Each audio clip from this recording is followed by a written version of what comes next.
This is my life, connecting with family and friends through music for the past 30 years. I'm Angel Ledezma, and this is As We Go Along.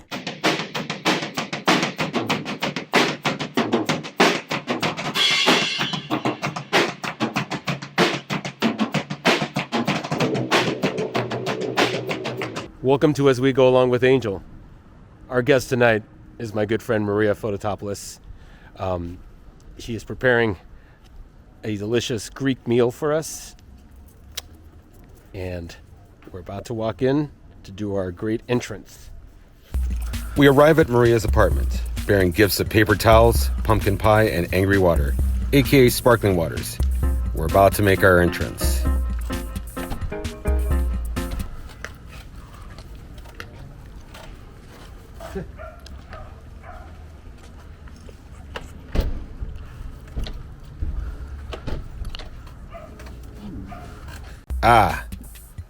Door was locked. That's so funny, I just checked it. Hey, welcome. Oh, you brought dessert. Hi. Of course, remember Alexis and Mochi. Hey. Hi, how are you? Good, how are you? Good. Hey, what's up? How you doing? My cousin Alexis. Hey, nice to meet you. Alexis? Yes. Nice to meet you. After you guys.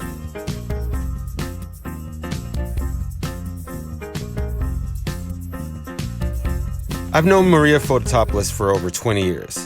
This is the first time I've gotten to spend time with her at home, a spacious apartment on the north side of Chicago.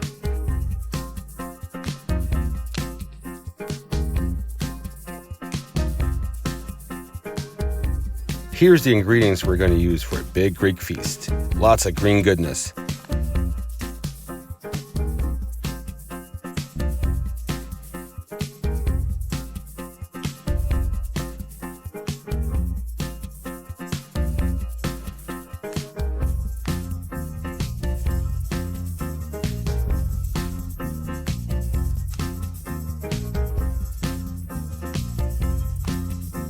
As always, we make sure to wash our hands, and let's begin. Today we'll make two different things. We're going to do fried zucchini, just pan fried, like little circles, and then a nice big village-style Greek salad. And I'm just now realizing I don't have enough tomatoes probably, but well, we're going to make do. You can try to cut them a little We're smaller. going to make do with the cucumbers, peppers, and onions. Okay, and then, so I think the first thing we should do is slice up the zucchini and then like salt it. So, I think, let's start with 2 and see what it looks like. And then we can, thank you. And do you keep the skin on? Yeah. Okay, Yes. perfect. So I think, let's do them like, we're gonna do them relatively thin, so it's around there. Cool. That's okay. And obviously you keep them thin just so they soak up. Yeah, so when we do them in the pan, they won't take too long to fry up. Most Greek restaurants will have something like this. I'm sure it's easy for them because they can deep fry them. Yeah. But it is also something I've seen people do at home. My mom used to do it once in a while. Ooh. Yeah. My grandmother often would pan fry like potatoes. I think Greeks love French fries. That's Oh, something. really? Yeah. Yeah. Just kind of put them in the pan. What do you call them in the... How do you say French fries in Greek? I mean, well, I think you would just call them patatas. Okay. And then, you know, sometimes they'll put like, some places will do like feta and oregano on there, but it's just like, you know, big pieces of potato in there. Okay. Yeah. And then zucchini, what do you call it? Zucchini? Coloquito. Coloquito, like, yeah. Coloquiti, and then, like, depending on, like, the way that you're gonna serve it, kind of can take on a different name, but we can just call these coloquitos. You got cut quite a Yeah, bit. those are perfect. And I'll take that. You want to do that? Yeah. And then as you're doing that, I'll start doing, I think we'll be good. How hungry are you guys? I can eat. Yeah, let's, Just do the other one? yeah. Yeah, I always, whenever I would make any kind of salad or any kind of food, I remember being really obsessed about colors Yeah. and just like having a nice color break. A lot of it's just working on foods. That conditioning of like, oh, like you gotta mix up your colors or Oh, yeah. colors that are appealing to. That's funny, actually. On Thanksgiving, my niece, who's 7, she was talking about how she was like, man, I had the most yellow dish ever, and it was amazing. Like, she loved it. It was like all these things that were like, white and yellow colored. It's all, a lot of starches. Okay.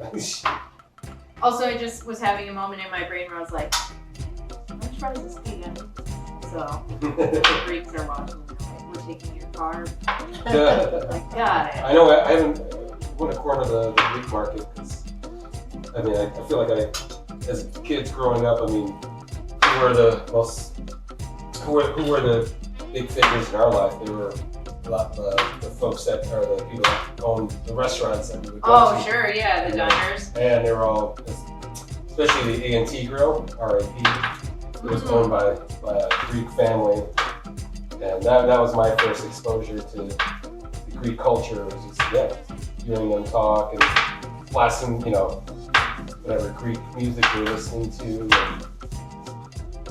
I found that, like, since I was at least in high school, that a lot of cultures that are, like, really, like, a lot of people that I knew that were just kind of steeped in their cultures and were, like, family oriented, had a lot of similarities, just in terms of, like, values and, the way that, I don't know, I'm not articulating myself well enough, but there were certain things where it was like, are you Greek, are you Mexican, are you Jewish, are you Serbian, are you, like, Sure. are you Indian, like, there's similarities across them, Yeah.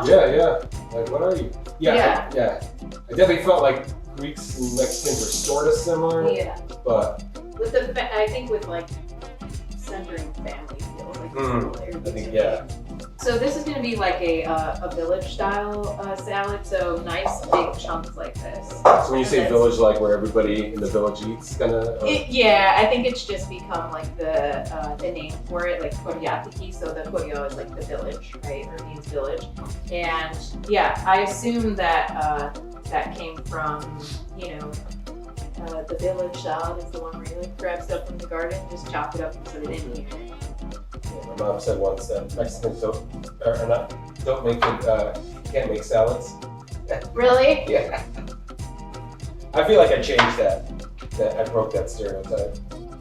I never even thought about that. Why is that? I don't think salads are really like. It's just not Mexican fare. It's not Mexican fare. In fact, when I went to Mexico, one of the times I went to Mexico with my mom, I think it was the person I was with at the time who wanted to have a salad because she's like, I need to eat something that's not meat based. And we got the salad and it was like, first I was like iceberg lettuce, but then when you dug your fork in, the bottom of the bowl was full of water, like they just washed it. Oh no. And it was like all kinds of chunks. I mean, it just wasn't thought out properly. The vegetables were too chunky. The lettuce was sitting on a nice little pool of water. So I'm like, maybe everyone has a point on that one. So that's funny. Was it bad? Oh, the salad? Yeah. No, with that. Yeah. No, you. Well, hopefully this will be good. And ideally, at the bottom of the Greek salad, you have something called zuni, which is like virtues. Cooking with meat too. But it's basically like when all the flavors of like the onion and the oregano, the salt and the pepper, sitting in the salad. And that's the best part where you dip your bread. Or if you have shot glasses, I can do a shot of it at the end. If you want, why? You like to do shots of like salad olive Well, salad. it's kind of like in our household we do pepino salad, cucumber salad, and squeeze a bunch of lime, fresh lime, salt. I didn't mess with the tahini until later, but it was just that. And then George and I would eat that and watch cartoons. Really? Like normally, like most kids would eat cereal and stuff. We're like eating cucumbers with lime juice and salt. And at the end, you get the mixture, the juice with everything, and then of course, and then it'd be like we'd fight over who would get the most. Really? Oh yeah, that was like the prize at the end was the lime juice. All right. We didn't have scurvy, that's for sure. So. That's hilarious. I think we're gonna do now is do what I was talking about, which is I'm gonna throw the olive oil in here with some feta, the oregano, salt, and pepper, and then we'll let that do its thing while we do that. I was just listening to a podcast with a couple of comedians talking about how people are on like YouTube talking about like recipes and how there's this like common like cadences and the way people talk, like Okay, so these in here? like I don't want to take on the gross cadence of all the YouTubers out there. Like, hey guys, Hey guys. hey guys, it's me. I know just my mom's watching, but hey guys. Hey guys. This is your favorite sassy Greek lady. Yeah, right. Hey guys. All right, this olive oil too. It's so Greek in here. I'm like pretty Americanized Greek, so I'm opposed. But just like any good Greek, I've got a tub of olive oil underneath the sink, basically. And this is from a place called Spartan Brothers. Little plug or whatever, I guess. And they have it in a big like what is the word for it? It's like one big vessel that you can like drink this. Oh, it's like the. And it's from Greece. This is also the Greek way to do feta, but like I think it's last week because I got that Trader Joe's. But like having feta inside of the Tupperware with like brine also. That's equal in Greek house, no question. So olive oil, you have to have your big tub of olive oil in the house. Exactly. And then feta cheese, you got zucchinis, cucumbers. Yeah. That's why. Oh, olives, right? No, I should do. I know. So this is actually really sad. I don't have any olives right now. Oh darn. I know. Why, you don't like olives? Well, honestly, I wish I had them because I could have converted you potentially, because they're actually olives that came from the olive grove in Greece, which is actually like the village of Cilicia that my mom was born in, where I use that name for the music stuff. So if I remember correctly, they sold their olive grove out there, but part of it was that my great aunt, who's 102, bless her, she's on the fridge here. She'll like still get a whole bunch once a year, and it kind of gets. Oh, that's her. Put that's her. Different throughout the family. Yeah, that's her. Thea Frida. So yeah, she's 102, and she'll always get me. She knows I love the olives, so she kindly always gets me a jug.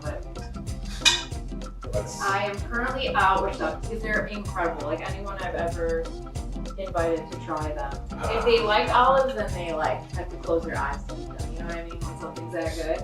Okay. And then if someone doesn't like olives, they're like, okay, all right, okay. So there's hope. Then. So there's hope next time I get them.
I was very struck by the art and photos at Grace Maria's home.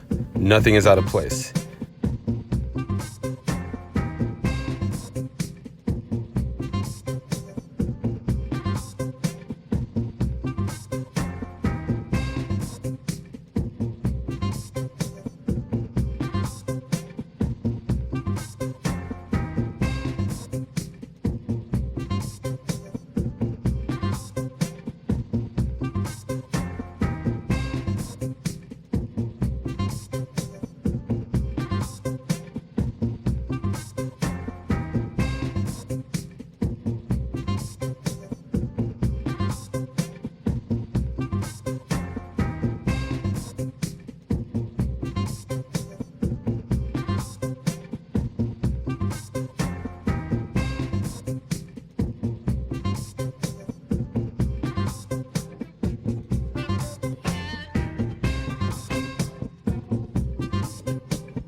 The meal was delicious and healthy.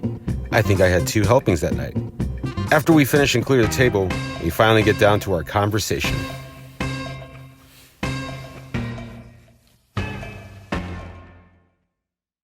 Well, Maria, thank you so much for cooking that delicious meal. So I think it's the first time I've had a nice Greek dinner, this wholesome, healthy earth food. Yeah. I don't know if I hope I'm representing Greek people well enough. I mean, we'll find out. I mean, like I said, this is going to beam to millions of homes. Sound off in the comments, obviously. Exactly. But so this is the part of the show where I ask you some questions. Yeah. Hope you're ready for some of these are tough. I'm ready. Thank you for coming over and eating dinner here. It's a new place, so it's a pleasure to have you guys here, whether it's for the show or not. So we feel honored. Yeah. And thanks for thinking I'm interesting enough to put me on your show. You're absolutely interesting. So I ask all my guests some of the same questions, but let me start off whenever. Ready. And this is something I was even thinking in my mind of when we first met. But yeah. So what are your memories of us meeting? Yeah, I'd be curious about what yours are too. Okay. So I thought about it, and I don't know if I have like a perfect recollection of when we met, but I remember that I met your brother George first. When we were working together, and if I'm not mistaken, you were working there at the same time, were you not? I think you were working in the grocery section, right? Bakery. Oh, you were working in the bakery. Okay, so I was working in the front and then eventually working somehow in seafood with your brother.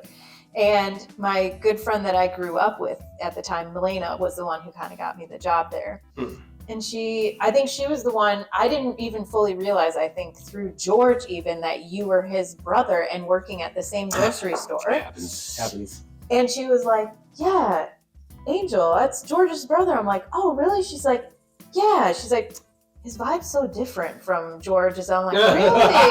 But her main beef was that, or not beef, but her main thing about that was that George used to rag on her for like being a hippie or something, and you used to be like, whatever, man, so hey, that was good. It's so good, man. So I was like, okay, that sounds like me. Yeah. So that was sort of my first introduction to you, and then subsequent to that, I can't piece it together, but I do remember for sure the first time that I hung out with you one-on-one, and it was like relatively recently at when we were playing together at the Bottle. You guys kindly invited me to join for some of the station's tunes, and you and I went to go get something to eat together, and we were listening to the Me TV radio and chatting, and just like that was, I'm like, this is the first time never really talked with Angel one-on-one. Like, he's such a good guy. Like, I remember reflecting what a nice opportunity that was to hang out with you one-on-one. That was only a year and a half ago or something like that. I do remember that, actually. I think I remember even saying that, I think this is the first time we really spent a lot of time together. Yeah. Because we were practicing for that show, and For a while. you were coming over to my brother's, and I was staying there for a day or two and that's where we I think that was the first time where it's we're actually interacting with each other. Not just with people in common, right? I know you recommended Matt DeWine to help me with recording stuff, and then that was an amazing connection. And I feel through the years we've had people that we've been connected between or connected with the same person, mutual friends, whatever you want to say. Well, that too. It's you seem to have the same mutual friends as we just have friends that we've known separately. Yeah. That somehow they know you, and obviously you mentioned Steve Krakow earlier, who's another dear. Well, I want to get on the show at some point, but yeah. Yeah, I mean, basically, when I feel I always tell people, or I don't always tell people. I've said before to a friend recently that I feel I'm not actually talented. I'm just talented, Jason. I just like to I force talented people to be friends with me or something But I remember actually calling Steve or whatever, emailing Steve or whatever it was to help do the artwork for some singles that I'd released a few years ago, and a lot of people had asked me how did you get Steve Krakow to do the work for you? And I was well, I asked him and then I paid him. So and that was how he and I act. I knew him from, again, mutual surroundings or mutual places or whatever, but then I think just opening up opportunities to work together is always a really nice way to connect. And then I do feel there is kind of a community, for sure. And there's a few different generations. I'd be curious to see who the younger people are right now doing interesting stuff. Yeah, I mean, I guess, Chicago being such a, it's known for its diversity, not only with cultures, but music, right across. I mean, how do you feel about it now versus when it's starting to get into the biz, I guess? The biz. The biggest difference is, and I don't know if it's internal or if it's in how I perceived things or if it's actually how it was, but I felt that I was a girl. I was there was a lot of times where I was doing stuff and I was just pretty consistently around dudes, which for the most part was fine and good, and most of the dudes I was surrounded by were thoughtful or good, but feeling I'm the only girl there sometimes, and I don't think that's the case anymore. And certainly we've even broadened our definition of gender at this point, but I feel there was always some sense that I felt there were only a few people I had to look up to. So whenever I still even remember when I first played the Empty Bottle, I don't remember her name, but there was a girl at the soundboard, and that meant something to me or made me comfortable because of that, Yeah. So I feel now the diversity in every way is a little bit more accepted openly, just with a lot of different people up to and including just being a woman, I guess. Yeah. I remember when I first learned the term mansplaining, and I was oh shit, that's been happening to me for a long time. And it's particularly in the music world, I guess is the best way to say it. Crazy, because I mean, it was a lot of assumptions that I didn't know what something meant. Somebody once told me how to turn my own amp on that I'd had since I was 15. Lots of stuff like that. Lots of assuming that I won't know how to do stuff. And believe me, I will tell you if I don't know how to do stuff. I'm the first to tell you I don't know shit about that. Please help me. So yeah, I do feel that happened a lot, but I didn't fully clock it until a friend of mine, when I was playing a piece of music that I had just recorded, and I brought it over to a friend's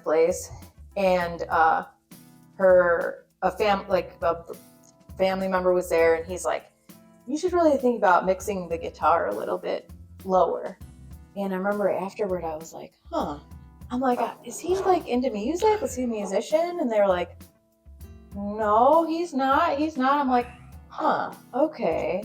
Guess he just wanted me to mix that guitar a little different, huh? And my friend was like, oh my God, was he mansplaining to you? And then I'm like, what? And then once she explained that to me, I thought it was kind of funny. And like, I was like, oh, that kind of put like a funny word to it. Yeah. But it is going to be 2024, so I'm sure like mansplaining is not even like in the zeitgeist anymore. I mean, it, believe me, wherever there's the concept of it is still prevalent, but I don't Yeah. know. Like, I just like wherever there's some clueless guy and a woman that knows what they're doing, chances are they're gonna meet and it's just gonna be like, oh, yeah. do you know how to handle that, little girl? Yeah, Or something like that. well, the problem is like that I still don't, even at 42, possess the confidence that I should. And so I think the thing about it was that it just reinforced a negative internal narrative, you know, that like, oh, I wouldn't know, you know? So like, I think that's kind of why it's memorable for me. There you go. I'm not complaining. I mean, like, you know, there's a lot of people who have had it much worse and have it much worse. But I guess to answer your original question, what's different?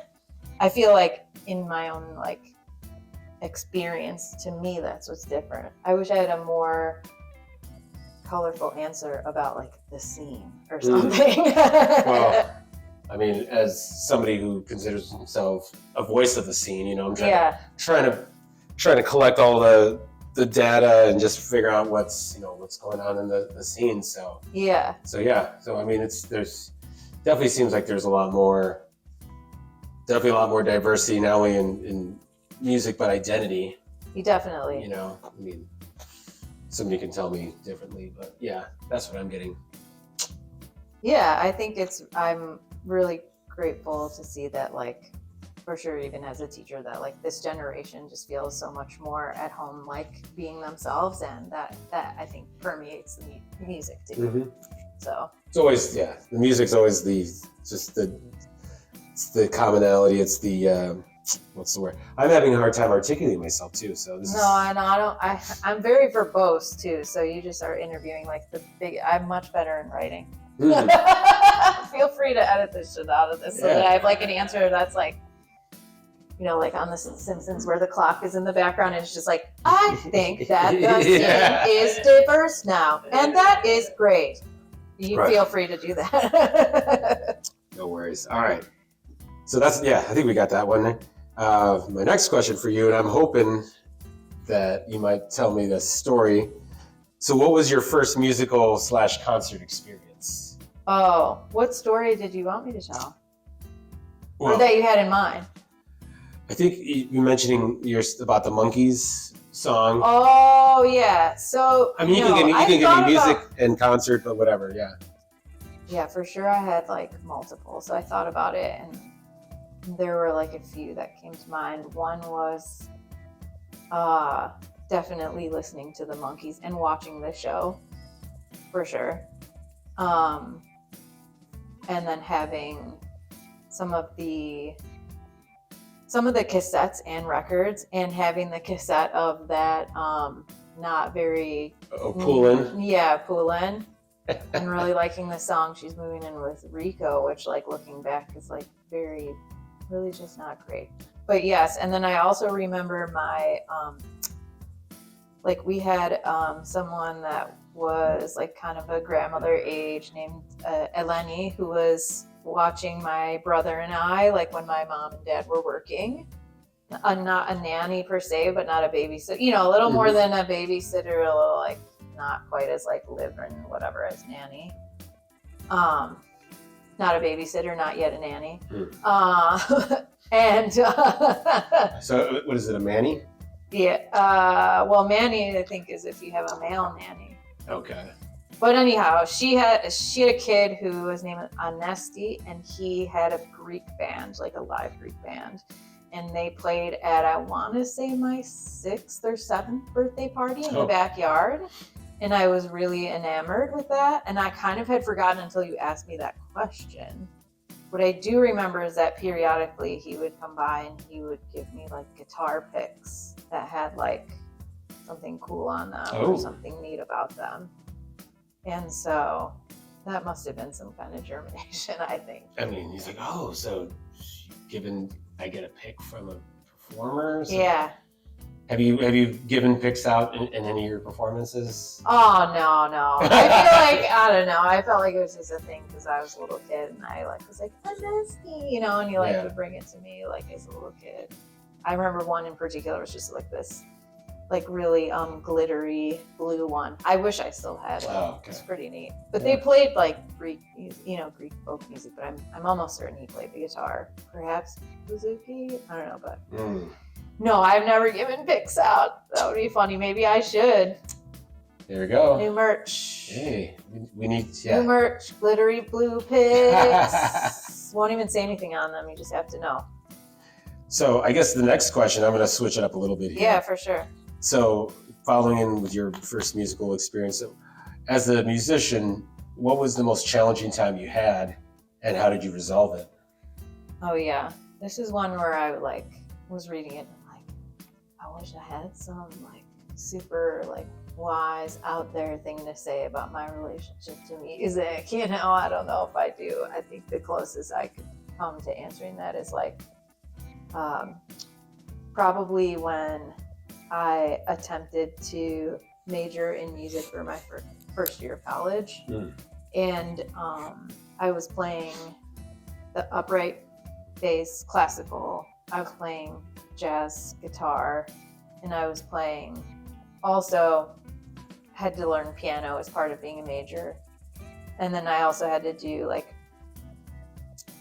additional instrument performance classes. So I also joined like a steel band, like steel drum for non-percussion majors. So if you like you major in music but not in percussion.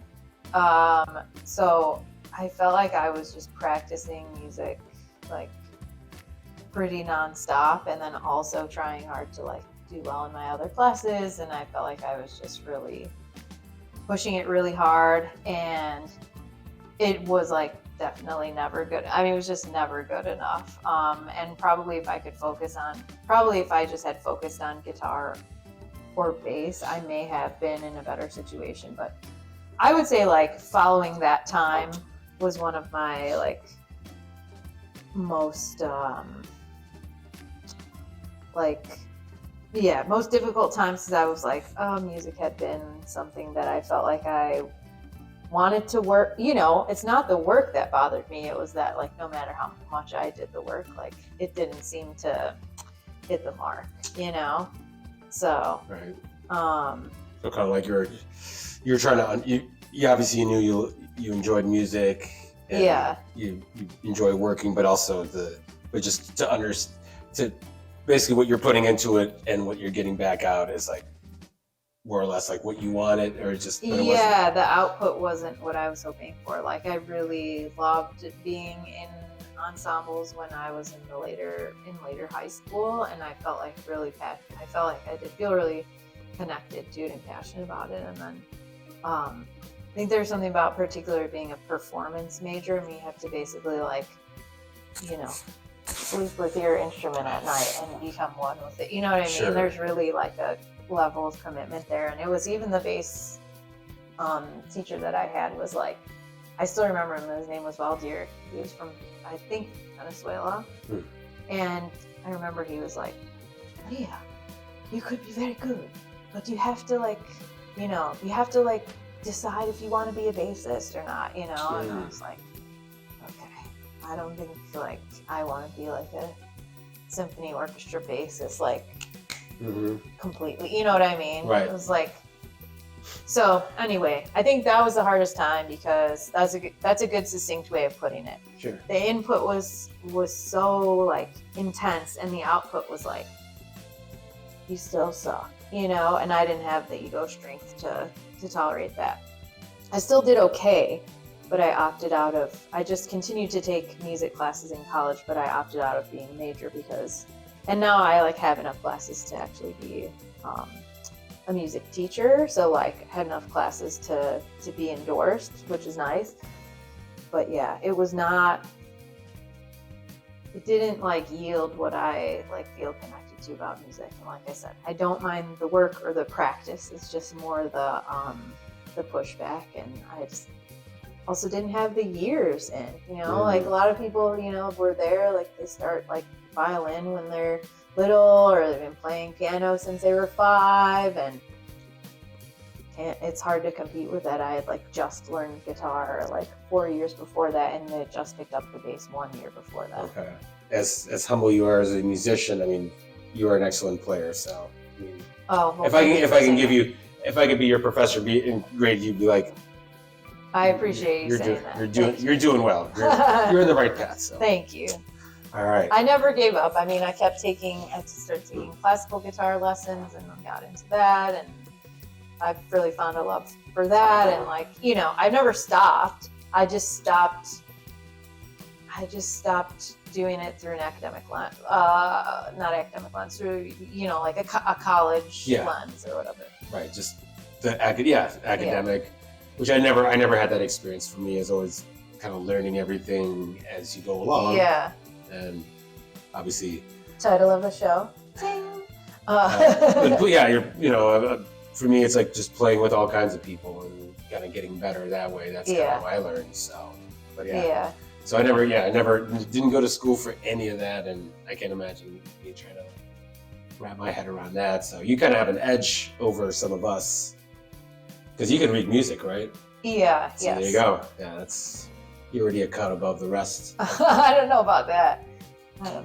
Yeah. All right. What is your recipe for a long-lasting friendship? Oh yeah, I know. I thought that was funny that you said, "What is your recipe?" Is that because you're cooking also? Yeah. See, it's a tie in there.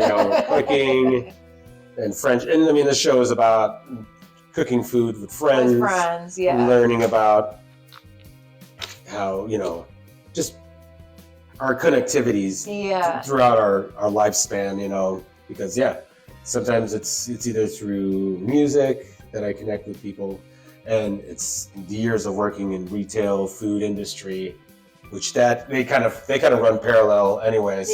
So, and I guess a lot of the questions I've been asking this question to all of our guests because it's everyone has their own idea of what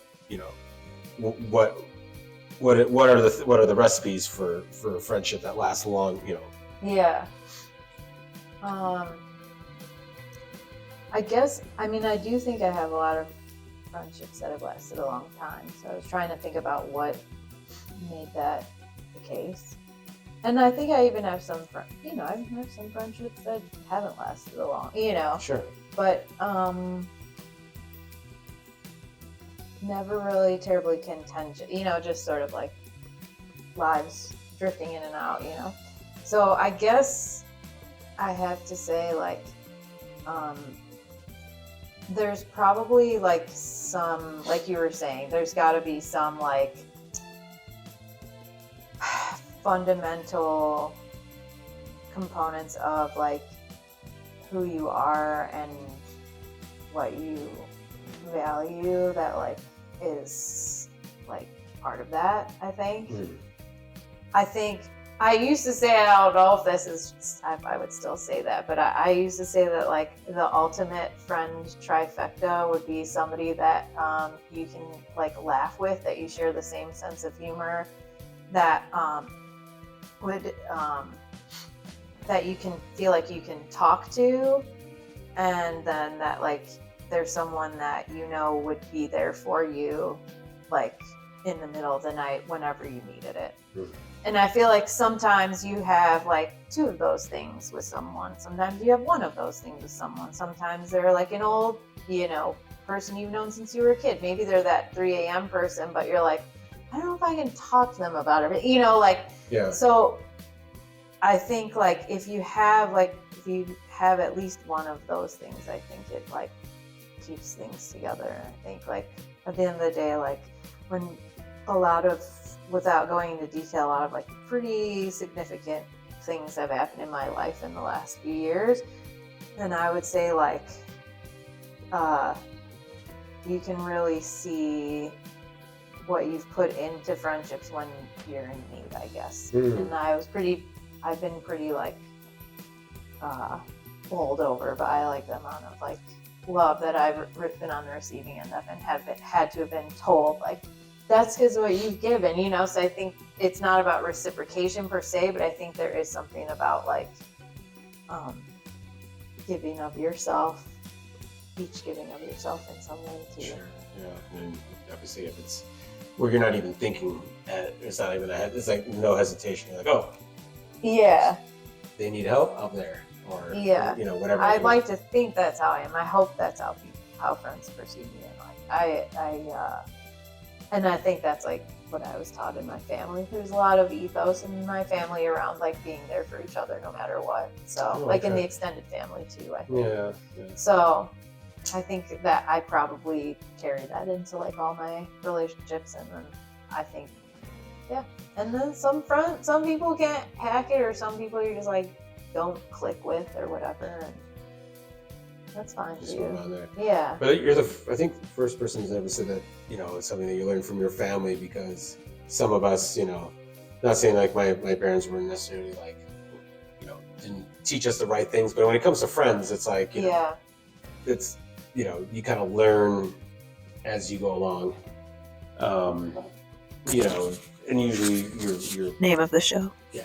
Usually it's your peers that you know, especially if you're in a situation where your family's not really there for you as far as you know, so I just, yeah, I guess it's cool to hear that, you know, that some of that came from your own family. I'm super lucky. I'm surrounded by 1 million cousins and pseudo cousins, and I have a really good relationship with my brother and my sister, and we're really lucky. Like, we know that we are. We say it all the time because we know that, like, yeah, it's like if your first friends are your siblings and, you know, your cousins, and those are good relationships, and that builds that lays a foundation to help you build, you know, more friendships. But you know, I don't know if that's necessarily the recipe either. Yeah. Because sometimes you have to have your found family too, and they can help you build your foundation. So it just depends. Yeah. That's just my experience, but I know a lot of people have other experiences of how they make friendships last. Yeah. What advice would you give your 18-year-old self? Oh yeah, I thought about this one too. So what I concluded is that that I think I do that like probably through my job. I think that because I teach a lot of kids that are around that age, I feel like I do sometimes impart things that I wish I thought or knew at that age. So like, I can't think of like, there's probably just a million different things, you know? Sure, yeah. And then at the same time in this hypothetical, like, if I'm actually able to talk to, as like 42-year-old me, I'm able to talk to 18-year-old me, I don't know if I'd want to. I think I just want to let it lie, you know? Sure. I don't know if there's, the only thing I can think of that I'm like, I wish you would just, like what my parents have always said to me, which is like, I wish you would just like not be so hard on yourself, which is like, still do that. And also something that I've come to like in the last few years, just like the simplest thing, you can walk, you can see, you can, you know, eat, you can smell. I know we were just talking earlier about like people who've lost their taste in COVID and like how much that's thrown their lives up. Just the smallest things in terms of our functionality or our autonomy like can be taken away. And so I think the only thing I might say would be like, you have so much. You have so much. Just you have so much potential, yeah. Or just, you know, you have like you have more than you maybe realize. Like just by being able to do the fundamental human things and have some autonomy, like it's really like a gift. I feel like that's what I would say. Yeah. Lovely. Thank you. Yeah. Excellent. You have any questions for me? I know you said you had all the same ones. No. Yeah. Well, what do you remember when you first met, or no? So I was thinking about that as well. So when I first, I didn't meet you. It actually was a while before we met each other in the flesh, but I heard about you from my Okay. brother, because I think you were on your way out of Whole Foods. Yeah. But at the same time, you also were working on music. Mm-hmm. I mean, way back, you've been working on, Oh, yeah. on music for a while. So that's how I knew. He was like, oh, this person who, because at that time working at Whole Foods was my life on top of everything else. But it was like, so when I heard somebody quitting, like, whoa, why are they leaving? Yeah, Like, yeah. What's wrong? But then you're like, oh, they're gonna jump into their music. That's cool. So I always just knew you as a musician, and then, God, when did we meet each other? I do have. I know I can't fully copy. I know there was a few, but the one time I do remember spending time with you was when we went to have dinner with Damo Suzuki from Cannes. Yeah. And I remember the guy's name, or the woman's name was Gina. I think that was her name. That's whose house it was? Yeah, it was her and her husband or partner, because they were hosting a dinner, and you came over later on, and then something got spilled. That's accurate. Yeah, and I So remember. you do remember me spilling something. Yeah, and it was like, Not just in my head. and of course my attitude was like, oh, what's the big deal? It's cool, we got it. And I remember you were, I remember you being. We can cut this out if it's embarrassing. No. But you just seemed very upset. You seemed like you were just, and I've been there before. I've been that person where I've spilled things on, I've knocked over drinks or done something really clumsy, and there's like a million eyes. I mean, I puked in front of a bunch of strangers when I was drunk, when I was like age 19. Oh my God. Check out episode number 2. Oh my God. And that was, I mean, talk about That's embarrassing. Mortifying. And then, but the beauty of that was, these were punk rockers.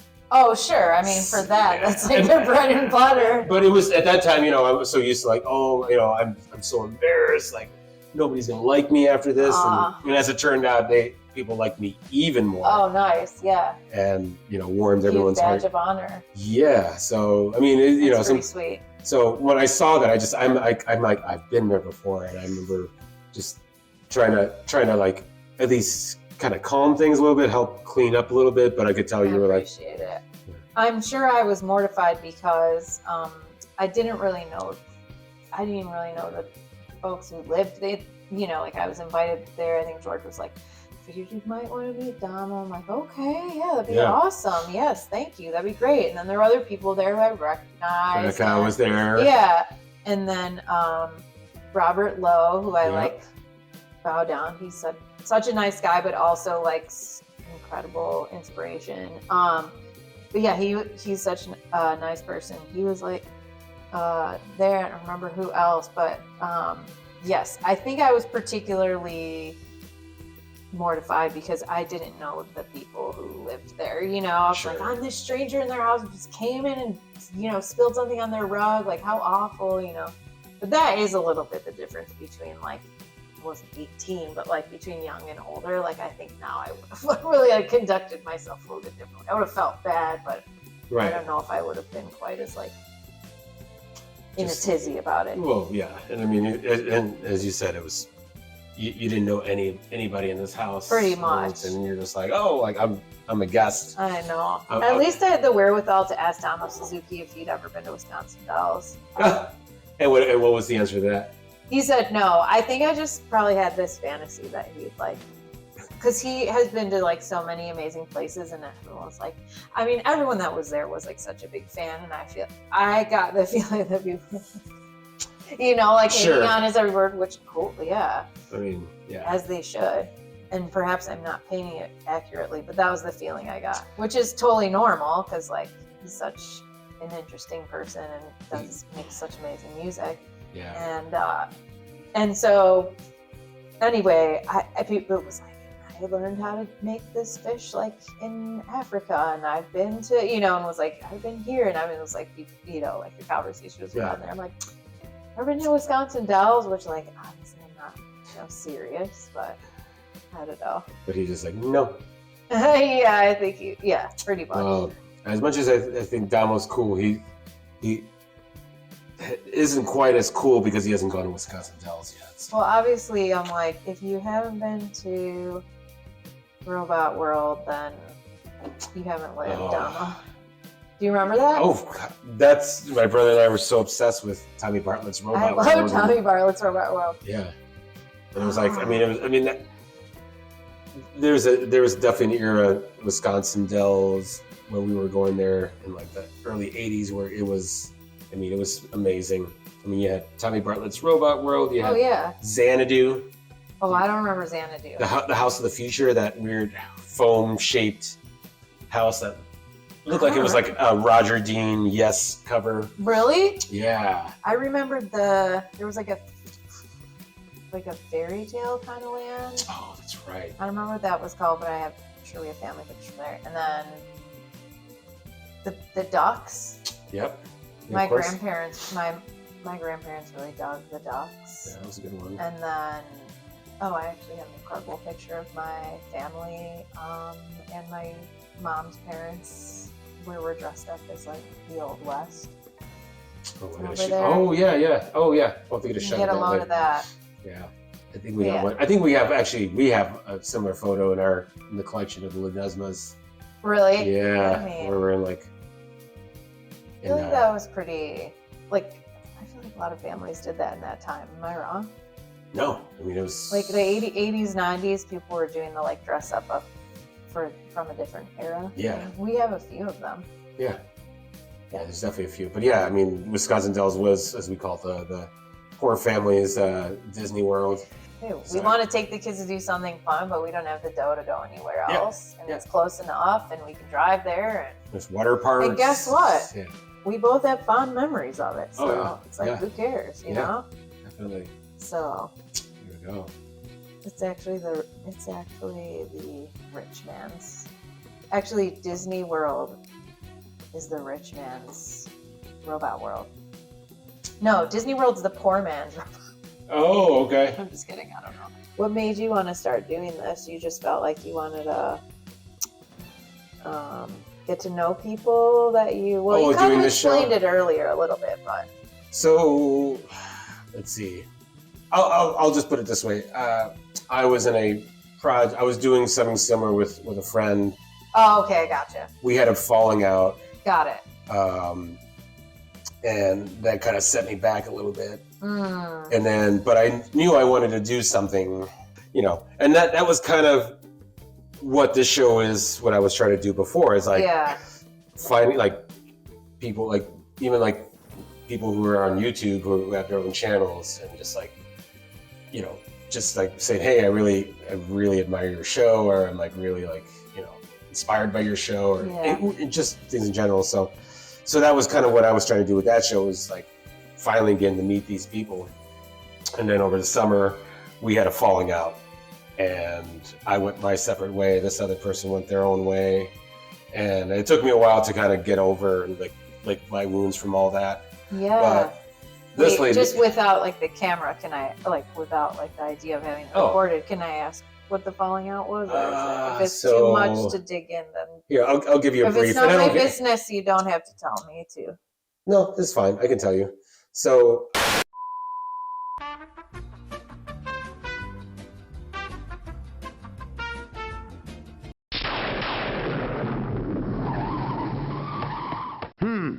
Here's the problem. Just a little adjustment right here. Thank you for your thoughts. Thank you for answering my tough questions. And now we're going to end this segment with that village salad that we just had. What you see here is olive oil, dill. What else is in there? Oregano, feta cheese. Oh yeah, feta cheese. Let's be clear. This is not a tradition of anyone. No. Except for ours. We just invented it. Yeah. And it's been sitting at room temp. Like, what are the odds that we will be sick later? We'll find out, but all right. Well, it'll be a bonding experience, and that's this.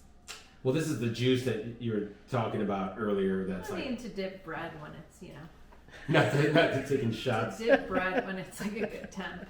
I mean, no episode would be complete without me at least drinking some kind of juice of some sort. So. Well, and you've never been to Disney World, and that says Epcot on there. There you go. So this is basically like Disney World. All right, we're going to fucking Disney World. Oh my god. All right. No. I can't do the cheese. It's too much. Ooh. I already feel my heart's moving. Really? This is when doctors tell you to do the Mediterranean diet. They didn't exactly. This is what they're talking about. Here we go. Thank you, Maria. God. Thank you. Yeah. Thanks for coming over. This is awesome. All right. As we go along with Angel and Maria, good night.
Thanks for watching as we go along with Angel, and thanks for coming into my world for a little bit. Now it's time to head back to yours. Until next time, we'll meet again.